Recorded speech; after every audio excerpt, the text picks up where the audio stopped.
بسم اللہ الرحمن الرحیم۔ السلام علیکم۔ کیسے ہیں آپ دوستو؟ امید ہے آپ خیریت سے ہوں گے۔ سلطنت عثمانیہ کے عروج و زوال کی تاریخ کی 5ویں قسط کے ساتھ حاضر خدمت ہوں، تو بلا تاخیر ویڈیو کا آغاز کرتے ہیں۔ عثمان اول۔ ارطغرل کی وفات پر اس کا بڑا لڑکا عثمان اس کا جانشین ہوا۔ یہ دولت عثمانیہ کا بانی اور سلطنت عثمانیہ کا پہلا تاجدار تھا۔ ارطغرل نے اپنے زور قوت اور دولت سلجوقیہ کے تفرق و انتشار کے باوجود کبھی خود مختاری کا دعویٰ نہیں کیا، حالانکہ کئی سلجوقی عمرا نے سلطنت کی کمزوری سے فائدہ اٹھا کر متعدد خود سر حکومتیں قائم کر لی تھیں، لیکن وہ خود آخر دم تک سلطان کونیا کا وفادار اور جاگیردار ہی رہا۔ عثمان نے بھی یہی روش اختیار کی اور اپنی فتوحات سے سلطان کی شان و شوکت کو ایک حد تک محفوظ رکھا۔ یہ وہ زمانہ تھا جب دولت سلجوقیہ دم توڑ رہی تھی اور ایشیائے کوچک میں طوائف الملوکی پھیلی ہوئی تھی۔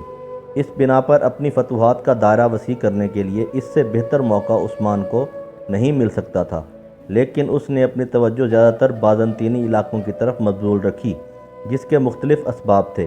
پہلی وجہ تو یہ تھی کہ خود اس کی جاگیر بازنطینی سرحد سے متصل واقع تھی اور بازنطینی سلطنت کی کمزوری روز بروز نمایاں ہوتی جا رہی تھی۔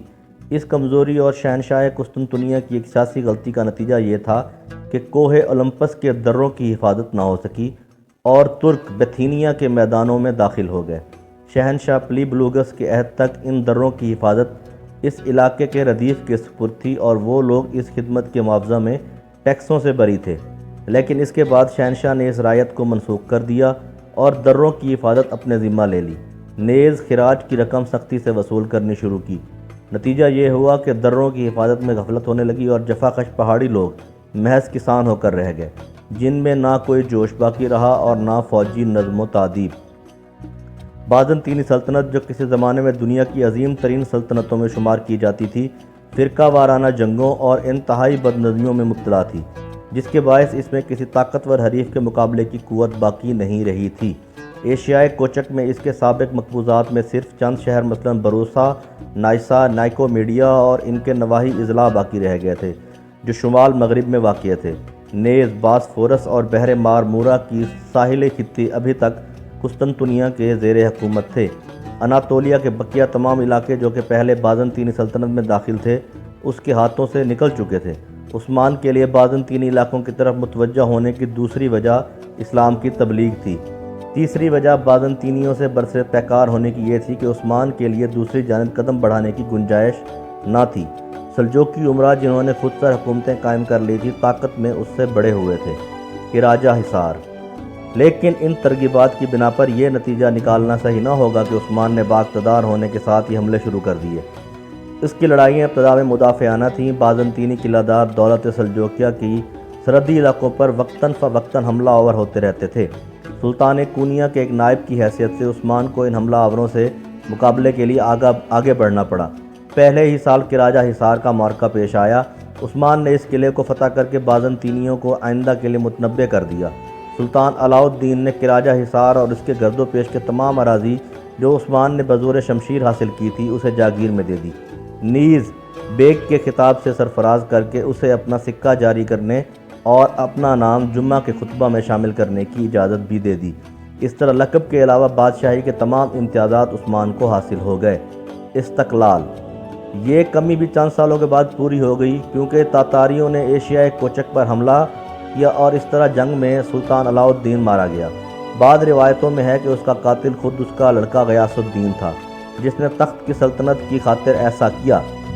بہرحال تاتاریوں نے غیاث الدین کو بھی قتل کر دیا اور ایشیائے کوچک میں دولت سلجوقیہ کا خاتمہ ہو گیا۔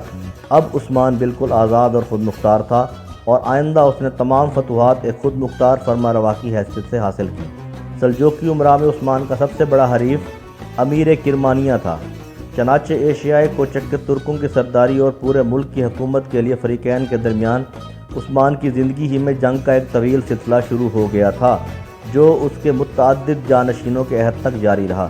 خود عثمان نے بھی امیر کرمانیہ کو کئی بار نیچا دکھایا، لیکن سلطنت بازنطینی کے زرخیز مقبوضات زیادہ تر اس کے توجہ کے مرکز تھے اور اس کی زندگی کے آخری 26 سال کے کارناموں میں بازنطینی شہروں اور قلعوں کی ہی فتوحات نمایاں ہیں۔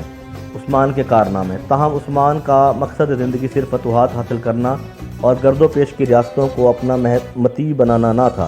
اس نے اپنی تمام تر توجہ حکومت کے انتظام و استحکام کی جانب مبذول رکھی، حکومت کے مختلف شعبے قائم کر کے حکام کا تقرر کیا اور رایا کے فلاح و بہبود کے انتظامات میں مصروف رہا۔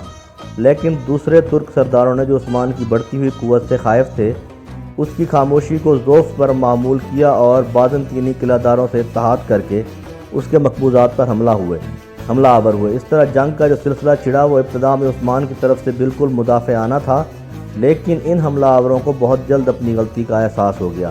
عثمان نے ان سب کو شکست دی، نواح کے چھوٹے چھوٹے سرداروں کو مطیع کیا، بازنطینی قلعے کے بعد دیگر قلعے فتح کیے اور بالآخر ینی شہر پر قبضہ کر کے اسے اپنی مملکت کا پایہ تخت بنایا۔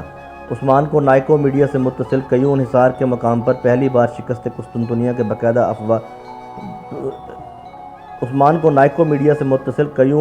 مقام پر پہلی بار شہنشاہ قسطنطنیہ کی باقاعدہ افواج سے مقابلہ پیش آیا، جس میں اسے شاندار کامیابی حاصل ہوئی اور 6 سال کے اندر اس کی فتوحات کا دائرہ بحر اسود کے ساحل تک پہنچ گیا۔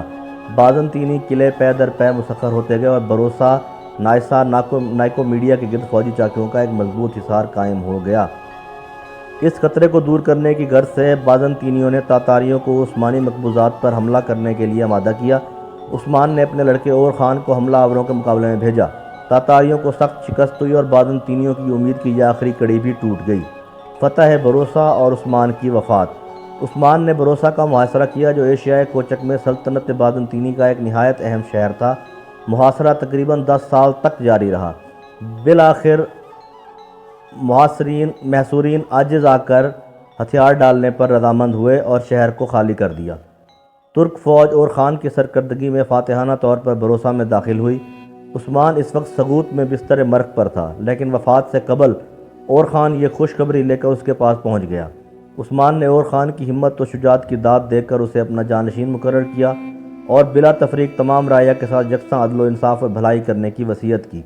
پھر یہ ہدایت کی کہ اسے بروسا میں دفن کیا جائے اور اس شہر کو عثمانی مملکت کا پایہ تخت بنایا جائے۔ چنانچہ وصیت کے مطابق اسے بروسا میں دفن کیا گیا اور ایک عالی شان مقبرہ بھی تعمیر کیا گیا۔ 5ویں قسط کا یہیں اختتام کرتے ہیں۔ اگلی قسط کے ساتھ جلد حاضر خدمت ہوں گا۔ ویڈیو دیکھنے کا بہت شکریہ۔ مہربانی فرما کر چینل کو سبسکرائب کریں اور ویڈیو کو لائک اور کمنٹ کریں۔